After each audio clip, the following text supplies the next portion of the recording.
এক বিভীষিকাময় পরিস্থিতিতে আমরা দিন অতিবাহিত করছি। মুসলমান হিসাবে আমরা প্রত্যেকেই বিশ্বাস করি এই যে বিপদ, এই যে মুসিবত, এটা আল্লাহ তাআলার পক্ষ থেকে এসেছে। কারণ গাছের একটি পাতাও নড়ে না আল্লাহ তাআলার হুকুম ছাড়া, নির্দেশ ছাড়া, অনুমতি ছাড়া। মেও ওয়ারাকাতিন ইল্লা ইয়ালামুহা, আল্লাহ তাআলা সূরা আনআমে বলেন যে আমার অজ্ঞাতে আমি জানি না এমন অবস্থায় একটি পাতাও কোথাও নড়াচড়া করে না। সুতরাং আজকে সারা পৃথিবীব্যাপী যেই বিপর্যয় চলছে, এই বিপর্যয় আল্লাহ তাআলার অনুমতি ছাড়া এসেছে, এটা আমরা বিশ্বাস করি না। আমরা আবার এটাও বিশ্বাস করি এই যে বিপর্যয়, এই বিপর্যয় আল্লাহর অনুমতি ছাড়া কোনো মানুষের ক্ষতি করতে পারে না, কোনো মানুষকে মৃত্যু দিতে পারে না। ওয়াল কদরে খায়রিহি ওয়া শাররিহি মিনাল্লাহি তাআলা। আমরা যখন আমাদের মহান রবের প্রতি ঈমান এনেছি, তখন আমরা কিন্তু 7টা বিষয়ে স্বীকৃতি দিয়েছি। তার ভিতরে এইটা ছিল ভালো মন্দ যা কিছু সব আল্লাহ তাআলার পক্ষ থেকে হয়ে থাকে। এই বিশ্বাস যদি আমাদের না থাকে, তাহলে আমরা মুসলমান হতে পারবো না, ঈমানদার হতে পারবো না। এই জগতের যত উন্নতি অবনতি সব কিছুই আমাদের মহান রবের হাতে নিবন্ধিত। সব কিছুর চাবিকাঠি তার হাতে। তিনি যেভাবে চান এই জগৎ সেইভাবেই পরিচালিত হয়। যুগে যুগে বহু ব্যক্তি, বিশেষ করে কয়েকজনের নাম উল্লেখ করা যায়, আবু জাহেল, আবু লাহাব, নমরুদ, ফেরাউন, হামান, এই জাতীয় অগণিত মহাশক্তিশালী ব্যক্তিবর্গ এই জগতে বহু কিছু করেছেন, বহু লম্ফচম্প দেখিয়েছেন, কিন্তু কোনো কুলকিনারা পাননি। শেষ পর্যন্ত তারা ধ্বংস হয়ে গেছে। এগুলো তো দূরের ইতিহাস, খুব কাছে অদূনা বিশ্বের যে ইতিহাস আমাদের সামনে আছে, আমরা যদি সেটা দেখি তাহলে আমরা দেখি যে মহা ক্ষমতাধর হিটলার, সাদ্দাম, গাদ্দাফি, হোসনি মোবারক, এই জাতীয় আরও অনেকেই, তারাও কিন্তু দাম্ভিকতা, অহংকার করে বহু কিছু করেছে। এই জগৎকে উলট পালট করেছে, এই জগতে বহু বিপর্যয় তৈরি করেছে, অশান্তি তৈরি করেছে। কিন্তু পূর্ববর্তীদের মতো তারাও একই পথের প্রতীক হয়ে গেছে, ইতিহাস থেকে হারিয়ে গেছে। আজকে বিজ্ঞান এবং প্রযুক্তির উন্নয়নের শিখরে আমরা অবস্থান করছি। আজকে সারা পৃথিবী বিজ্ঞানের উৎকর্ষে বহুদূর এগিয়ে গেছে। মানুষ কল্পনাও করতে পারে না যে কোন পর্যায় থেকে কোন পর্যায়ে চলে এসেছে। আত্মীয় স্বজন মারা গেলে কয়েক বছর আগেও খবর পৌঁছাতে সময় লাগতো, আবার সেই সংবাদ পৌঁছানোর পরে সে আবার আত্মীয়কে দেখতে আসতেও সময় লাগতো। কিন্তু এখন প্রতি মুহূর্তে, নিমিষেই, চোখের পলকেই আজকে হাজার হাজার কোটি মাইল দূরের সব সংবাদ আমাদের হাতের মুঠোয় চলে এসেছে। সম্মানিত মুসল্লিয়ানে আজম, এই যে বিজ্ঞানের উৎকর্ষতার এই অবস্থায় সারা পৃথিবীতে প্রত্যেকেই তার নিজ নিজ আঙ্গিকে তাদের দেশ, তাদের সমাজ, তাদের রাষ্ট্রসমূহ সাজিয়েছে। কিছুদিন আগেও কল্পনা করতে পারেনি যে এই সুসজ্জিত, এই সুন্দর সাজানো গোছানো জিনিস হঠাৎ করে লণ্ডভণ্ড হয়ে যাবে, তছনছ হয়ে যাবে, এইভাবে থমকে যাবে।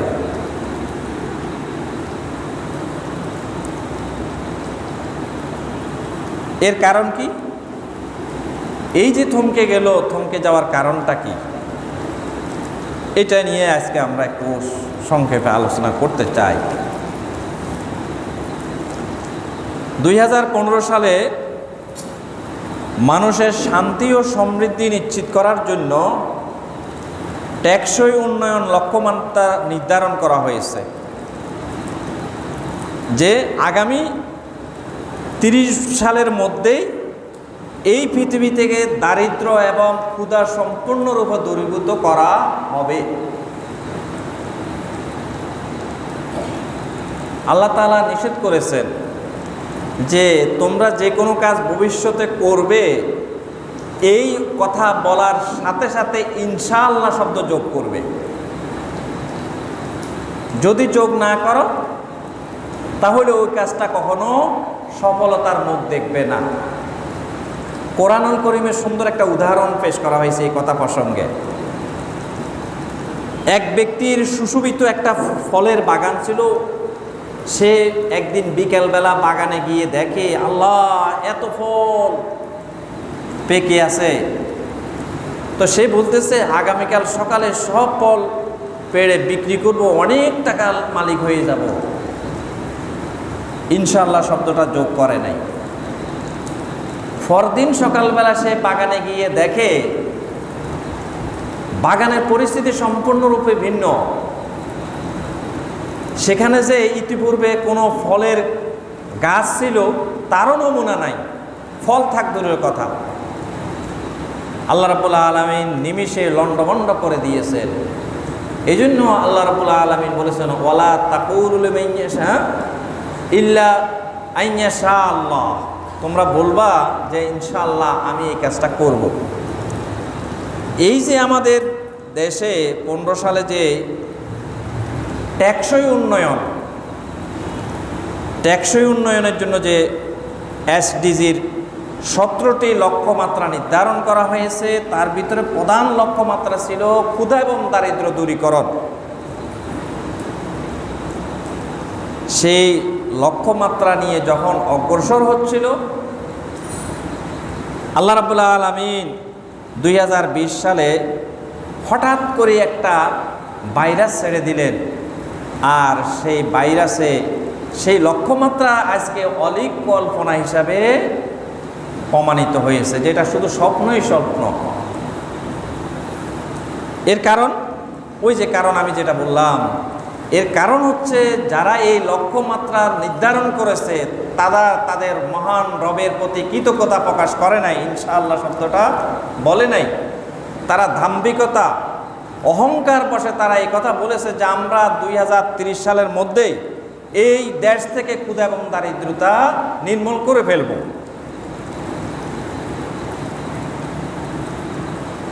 তাদের কি ক্ষমতা আছে যে তারা এই ক্ষুধা এবং দারিদ্রতা নির্মূল করবে? একটা বিষয় আছে, সেটা হচ্ছে কি, তাদের কাছে বিজ্ঞান এবং প্রযুক্তি আছে। তো এই বিজ্ঞান এবং প্রযুক্তি, এটাও তো আল্লাহ রাব্বুল আলামিনের দান। এটা তারা কোথায় পেল? আল্লাহ রাব্বুল আলামিন যাকে দয়া করেছেন তাকেই গবেষণার মন মানসিকতা দিয়েছেন, তার মস্তিষ্কের ভিতরে বিষয়টা উদ্ভাবন করে দিয়ে থাকেন।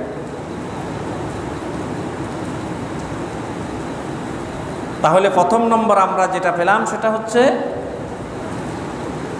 এই পৃথিবীর মানুষ দাম্ভিকতা, অহংকারে বিজ্ঞান এবং প্রযুক্তির শীর্ষে আরোহণ করার কারণে তারা তাদের মহান রবকে বেমালুম ভুলে গিয়েছে।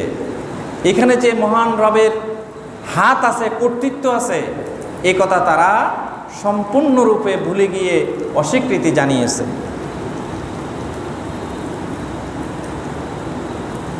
দুই নম্বর হচ্ছে, বিশ্ব ব্যবস্থা এটা নিয়ন্ত্রণ করতো এক সময় মুসলমানেরা, বেশি দূরে নয়। কিন্তু মুসলমানরা যখন অর্থ বিত্ত সব পেয়ে গেল, তখন তারা ভোগ বিলাসে লিপ্ত হয়ে গেল। তারা তাদের মহান রবকে ভুলে গেল, তাদের আকীদা বিশ্বাসকে তারা ধূলিসাৎ করে দিল, তাদের ঈমানকে নষ্ট করে দিল, তাদের কর্মকে তারা সম্পূর্ণরূপে ভিন্ন দিকে ধাবিত করে ফেলল। নারী এবং ক্ষমতা, এই দুইটা নিয়েই তারা ব্যস্ত হয়ে পড়ল। আল্লাহ রাব্বুল আলামিন এই ক্ষমতা থেকে তাদেরকে সরিয়ে দিলেন এবং সেখানে ইউরোপীয় দেশগুলোর মাধ্যমেই সারা পৃথিবীর নেতৃত্ব কর্তৃত্ব গ্রহণ করে নিলেন। এই যে ইউরোপীয় দেশগুলো, এই দেশগুলো সব হচ্ছে অমুসলিমদের অধীনে। সারা পৃথিবীতে 4 ভাগের 3 ভাগ হচ্ছে অমুসলিম। এই অমুসলিম বিশ্ব নেতারা তারা যখন সারা পৃথিবীর নিয়ন্ত্রণ পেয়ে গেল, তখন তারা তাদের ইচ্ছামতো দেশসমূহ শাসন করা শুরু করল। ক্ষমতার এমন দাপট দেখানো শুরু করলো যে তারা মনে করেছে এই পৃথিবীর স্রষ্টা বলতে কেউ নেই। তারা স্পষ্ট বলেও ফেলেছে যে মুসলমানরা যে স্রষ্টা বলতে একজন আছে মনে করে, এটা আমরা বিশ্বাসই করি না।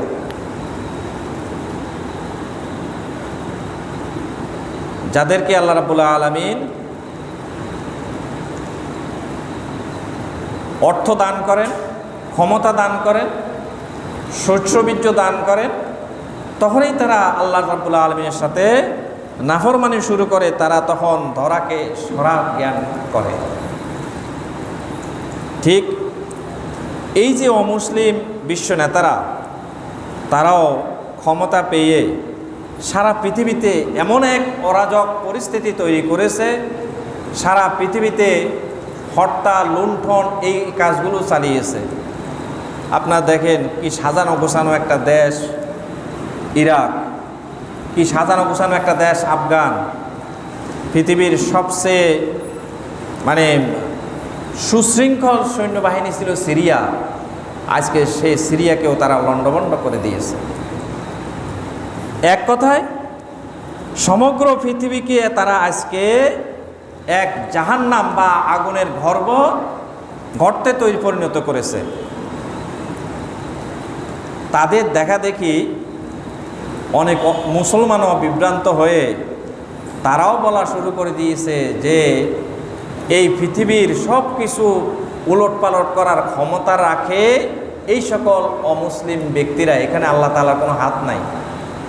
যার কারণে কেউ ইউরোপকে, কেউ আমেরিকাকে, কেউ চীনকে, কেউ রাশিয়াকে এক একজনকে প্রভু হিসাবে, বন্ধু হিসাবে গ্রহণ করে নিয়েছে।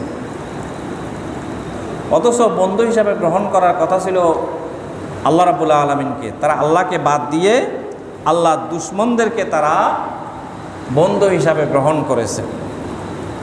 শুধু বন্ধু হিসাবে গ্রহণ করে নাই, তাদের ধ্যান ধারণা এই পর্যায়ে পৌঁছে গেছে, তারা মনে করে মাঝে মাঝে আল্লাহ তাআলার কিছু প্রশংসা সূচক বাক্য পাঠ করলেই শেষ হয়ে যাবে। আর যে কোরআন নামক একটা বই আছে, কিতাব আছে, এই কিতাবটা জাদুঘরে সুন্দরভাবে রাখা হবে।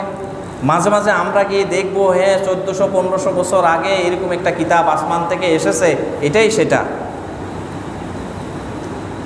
এর থেকে কোনো শিক্ষা গ্রহণ করার প্রয়োজন নেই। এই যে 2টা কারণ আমি বললাম, এই 2টা কারণ বিষয়ে আল্লাহ রাব্বুল আলামিন আজ থেকে 1500 বছর আগে কোরআনুল কারীমে সূরা সিজদায় আল্লাহ রাব্বুল আলামিন সতর্ক করে দিয়ে বলেছেন, আল্লাহুল্লাযী খালাকাস সামাওয়াতি ওয়াল আরদা ওয়া মা বাইনাহুমা ফি সিত্তাতি আইয়াম সুম্মা ইসতাওয়া আলাল আরশ। আয়াতের সর্বশেষে আল্লাহ তাআলা বলতেছেন, আফালা তাতাযাক্কারুন, তোমরা কি বোঝার চেষ্টা করবে না? তোমরা যাদেরকে অভিভাবক হিসাবে, বন্ধু হিসাবে আজকে গ্রহণ করে নিয়েছো, এরা আল্লাহ রাব্বুল আলামিনের কাছে কোনো কিছু করার ক্ষমতা নেই। আল্লাহ রাব্বুল আলামিনের ক্ষমতার কাছে এরা তুচ্ছ। আল্লাহ রাব্বুল আলামিন হলেন মহাপরাক্রমশালী, তার শক্তির কাছে দাঁড়ানোর মতো ন্যূনতম ক্ষমতা এদের নেই। পরের আয়াতে আল্লাহ তাআলা বলতেছেন ইউদাব্বিরুল আমরা মিনাস সামাই ইলাল আরদ, মহাকাশ থেকে পৃথিবী পর্যন্ত সব কিছুই মহান আল্লাহ তাআলা পরিচালনা করেন। তোমরা দুনিয়ার কয়েকটা রাষ্ট্রের পরিচালনার ক্ষমতা পেয়ে যে দম্ভ করতেছ, আর সেখানে যে অশান্তি বিরাজ করতেছ, তোমরা আমার এই সৃষ্টি জগৎটা দেখো, আমি যে বিশাল জগৎ পরিচালনা করি, কই সেখানে তো কোনো সমস্যা নেই, কোনো অরাজকতা নেই। সুতরাং তোমরা সবাই তার কাছে ফিরে আসতে হবে। এইভাবে আল্লাহ রাব্বুল আলামিন সূরা ফাতিরও এই কথাগুলো ঘোষণা দিয়েছেন। কিন্তু দুর্ভাগ্য হলো, ওই যেই কোরআনকে জাদুঘরে রাখা হয়েছে, কোরআনকে আসমানি কিতাব হিসাবে শুধু স্বীকৃতি দেওয়া হয়েছে, কোরআনের সাথে মুসলিম বিশ্ব নেতাদের কোনো সম্পৃক্ত না থাকার কারণে কোরআন কি বলেছে, কি সতর্ক করেছে, কি সাবধানবাণী করেছে সেটা দেখে নাই।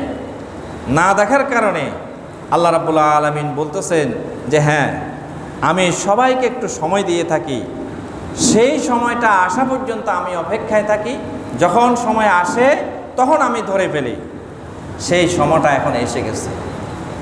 সেই সময়টা এসে যাওয়ার কারণে আল্লাহ রাব্বুল আলামিন সমগ্র পৃথিবীকে একসাথে পাকড়াও করলেন। আজকে সেই পাকড়াও ভিতরে আমরা অবস্থান করতেছি, বিরাজ করতেছি। সম্মানিত ভাইরা, এর থেকে বাঁচার উপায় কি? এর থেকে বাঁচার উপায় একটাই, সে কথাটাও আল্লাহ রাব্বুল আলামিন কোরআনুল কারীমের মাধ্যমে বলে দিয়েছেন যে অতীতে যত নবী রাসূল এসেছে, প্রত্যেক নবী রাসূলের শিক্ষা মানুষ যখন ভুলে গিয়েছে, তখনই আল্লাহ রাব্বুল আলামিন আকাশ থেকে কাউকে পাথর নিক্ষেপ করে ধ্বংস করে দিয়েছেন, কাউকে আগুন দিয়ে ধ্বংস করে দিয়েছেন, কাউকে পানি দিয়ে ধ্বংস করে দিয়েছেন, কাউকে ভূমিকম্প দিয়ে ধ্বংস করে দিয়েছেন। প্রিয় নবী মুহাম্মদ রাসূলুল্লাহ সাল্লাল্লাহু আলাইহি সাল্লামকে আল্লাহ রাব্বুল আলামিন আমাদের জন্য রহমত হিসাবে পাঠিয়েছেন। এবং সেই দয়াল নবী যখন আরশে আজিমে মিরাজে আল্লাহ রাব্বুল আলামিনের সাথে সাক্ষাৎ করেছেন, তখন তিনি সেখানে আল্লাহ রাব্বুল আলামিনের কাছে আবেদন করেছেন, রব্বানা লা তুআখিজনা ইন নাসিনা আও আখতানা। ওগো আমার রব, আমার পূর্বের নবীদের উম্মতদেরকে তুমি যেভাবে সমূলে ধ্বংস করে দিয়েছ, আমার উম্মতদেরকে এইভাবে ধ্বংস করে দিও না। আল্লাহ রাব্বুল আলামিন প্রিয় নবীর সেই দোয়া কবুল করার কারণে আমাদেরকে এইভাবে ধ্বংস করে দেন না। নচেত আমরা যেভাবে আল্লাহ রাব্বুল আলামিনের নাফরমানিতে লিপ্ত হয়ে গেছি, আমাদের ধ্বংস আরও আগে হয়ে যেত। তবে আল্লাহ রাব্বুল আলামিন সতর্ক করার জন্য, সাবধান করার জন্য মাঝে মাঝে এরকম বিভিন্ন প্রাকৃতিক বিপর্যয় দান করে থাকেন। সেই প্রাকৃতিক বিপর্যয় আমাদের জন্য শিক্ষার বিষয়, সতর্ক হওয়ার বিষয়, সাবধান হওয়ার বিষয়। কিন্তু দুর্ভাগ্য হলো, বিগত 1.5 বছর পর্যন্ত আমরা এই বিপর্যয় মোকাবিলা করতেছি, অতিক্রম করতেছি। আদৌ কি আমরা কেউ কোনো শিক্ষা গ্রহণ করেছি? যদি শিক্ষা গ্রহণ করতাম, তাহলে আমাদের নীতি নৈতিকতা যে চরম পর্যায়ে উপনীত হয়েছে, এটা তো থাকার কথা ছিল না। রাষ্ট্রীয়ভাবে বাজেট দেওয়া হয়, প্রণোদনা দেওয়া হয়, ব্যবসায়ীদের জন্য ভিন্নভাবে, গরিব দুঃখী অসহায় মানুষের জন্য ভিন্নভাবে, প্রজাতন্ত্রের কর্মচারীদের জন্য ভিন্নভাবে। কিন্তু কোনো প্রণোদনা কারো কোনো কল্যাণে এসেছে বলে আমরা দেখি না। পত্রপত্রিকা যা দেখি তাতে মনে হয় যেন এই করোনা যে কারণে নাজিল হয়েছে, সেই কারণ থেকে শিক্ষা গ্রহণ না করে মনে হয় যেন সেই কারণে আমরা আরও বেশি ডুবে গেছি। আগে যদি দুর্নীতি করতাম 1 টাকা, এখন দুর্নীতি করি 100 টাকা। অজুহাত করোনা, ব্যবসায়ীদের অজুহাত, পরিবহনদের অজুহাত, সব মানুষের সর্বস্তরে অজুহাত করোনা। তার মানে এখান থেকে আমরা শিক্ষা গ্রহণ করি নাই। আল্লাহ রাব্বুল আলামিন এখান থেকে শিক্ষা গ্রহণ করার জন্য আমাদেরকে সতর্ক হিসাবে সূরা ইব্রাহিমে বলেছেন, ওয়ালা তাহসাবান্নাল্লাহা গাফিলান আম্মা ইয়ামালুজ জালিমুন ইন্নামা ইউআখিরুহুম লিয়াউমিন তাশখাসু ফীহিল আবসার। তোমরা মনে করেছো করোনা এসেছে আনন্দ ফুর্তি পয়সা কামানোর সময়, সম্পদের পাহাড় গড়ার সময়, কিন্তু তুমি এই কথা মনে করো না যে আমি তোমাদের এই সম্পর্কে বেখবর আছি। আমি শুধু একটু অবকাশ দিয়ে থাকি সেই সময় পর্যন্ত, যে সময় তোমাদের চক্ষু স্থির হয়ে যাবে। আর আমি কিন্তু তোমাদের ছোটোখাটো আচার আচরণ দেখেই তোমাদেরকে পাকড়াও করি না, তোমাদেরকে আমি চূড়ান্তভাবে পাকড়াও করি।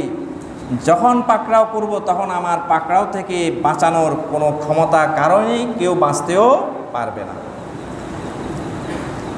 আল্লাহ রাব্বুল আলামিন সূরা হজ্জের 65 নম্বর আয়াতে আরও সতর্ক করে বলেছেন, আলাম তারা আন্নাল্লাহ সাখারা লাকুম মা ফিল আরদি ওয়াল ফুলকা তাজরি ফিল বাহার।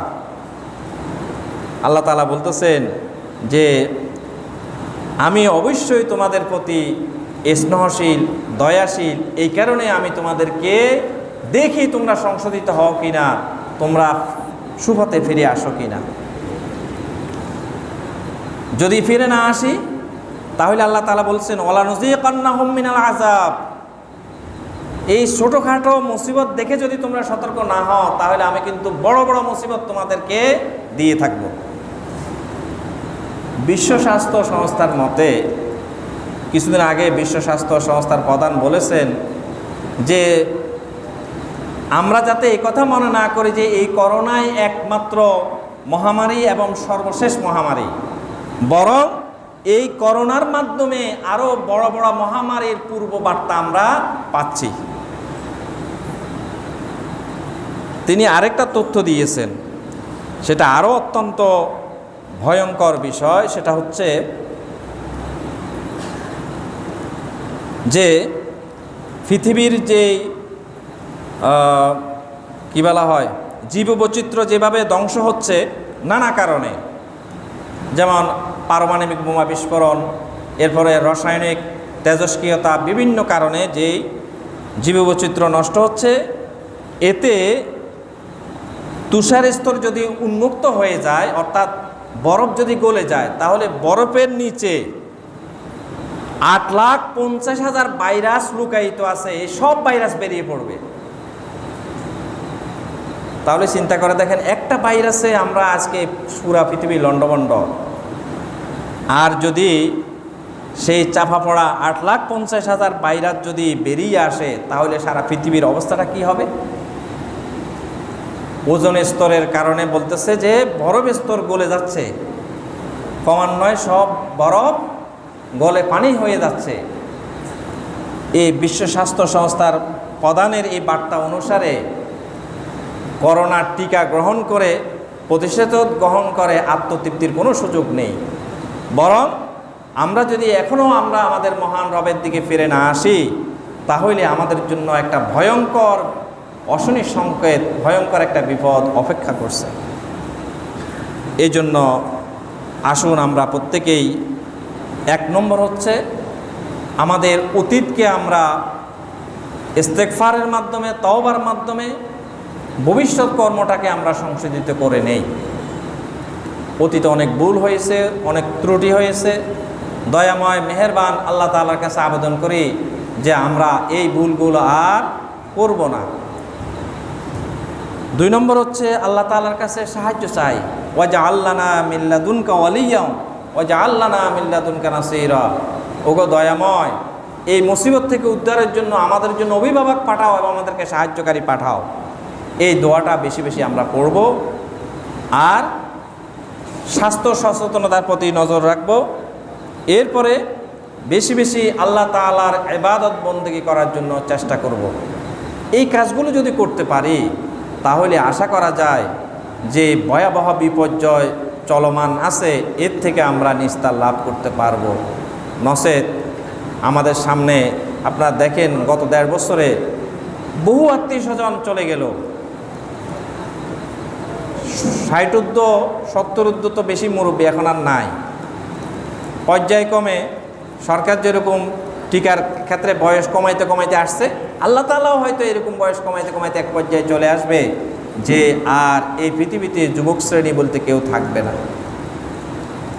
এই জন্য এই পৃথিবীর ধ্বংস থেকে আমাদের নিজেদেরকে সুরক্ষা করার জন্য, আমাদের পরিবার পরিজনকে সুরক্ষা করার জন্য আমরা ভয়ানক অপরাধ পাপসমূহ থেকে নিজেরা বেঁচে থাকার চেষ্টা করি, নিজেদের অতীতের কৃতকর্মের জন্য ইস্তেগফার করি, আর মহান রবের কাছে আমরা বেশি বেশি সাহায্য কামনা করি। দয়াময় মেহেরবান আমাদের প্রতি দয়া করেই আমাদেরকে এই অবস্থা থেকে মুক্তি দান করবেন, এটা আমরা বিশ্বাস করি। এটা আমাদের ইমানের সাথে একটা সম্পর্কিত বিষয়। আল্লাহ রাব্বুল আলামিন আমাদের প্রত্যেককেই আল্লাহ তাআলার দিকে ফিরে আসার তৌফিক দান করুন, আমিন। সম্মানিত ভাইরা, মৃত্যুকে ভয় নয়, একজন মুমিন প্রতি রাত্রেই মৃত্যুবরণ করে। আমরা পড়ি না আল্লাহুম্মা বিইসমিকা আমুতু ওয়া আহইয়া, যে আল্লাহ এই রাতটাই আমার শেষ রাত, এই মাধ্যমে আমি চলে যাচ্ছি।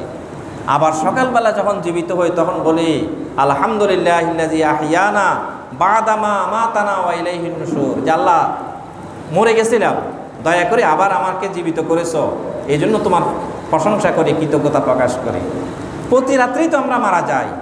সুতরাং আল্লাহ তাআলার কাছে কী নিয়ে হাজির হব সেই বিষয়টা চিন্তা রেখে আমরা আমাদের কর্মগুলো সংশোধিত করে নেই। আল্লাহ তাআলা তৌফিক দান করুক, আমিন।